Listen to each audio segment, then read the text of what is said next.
Hola amigos, te saluda Paco Jauregui. Hoy te enseñaré a bailar Chimaichi, danza pomabambina del departamento de Ancash. Sabemos que existe un solo zapateo tradicional. Yo te enseñaré 5 zapateos que he aportado a esta bella danza, gracias a mis 30 años de trayectoria artística. Comencemos ya. Taco, muevo el derecho, punta, muevo el derecho, taco, muevo, punta, muevo, taco y muevo el pie, punta, muevo, taco, muevo el pie, punta, el otro pie, taco, el otro, punta, el otro, 1, 2, 1, 2, 1, 2, 1, 2, 1, igual con...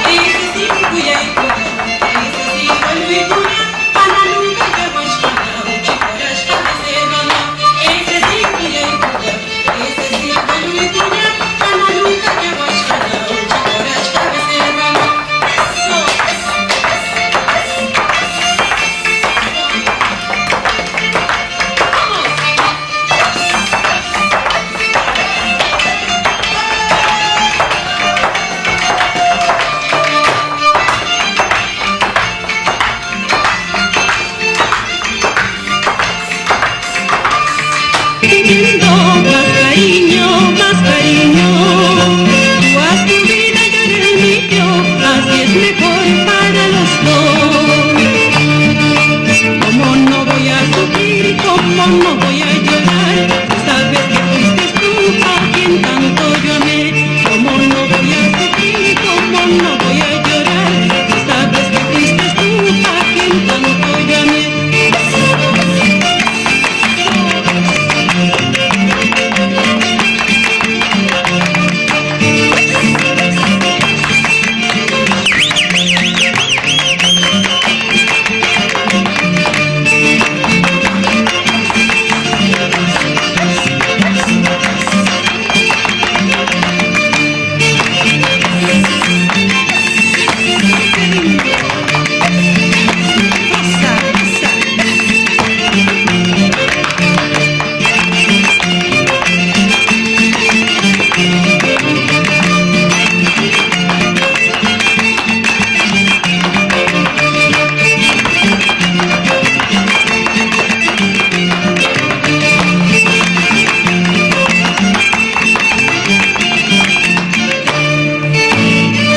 Amigos, me despido y si te gusta este tipo de videos, dale like, compártelo y suscríbete y sígueme en el Facebook, Instagram y YouTube para difundir esta bella danza de mi propia inspiración.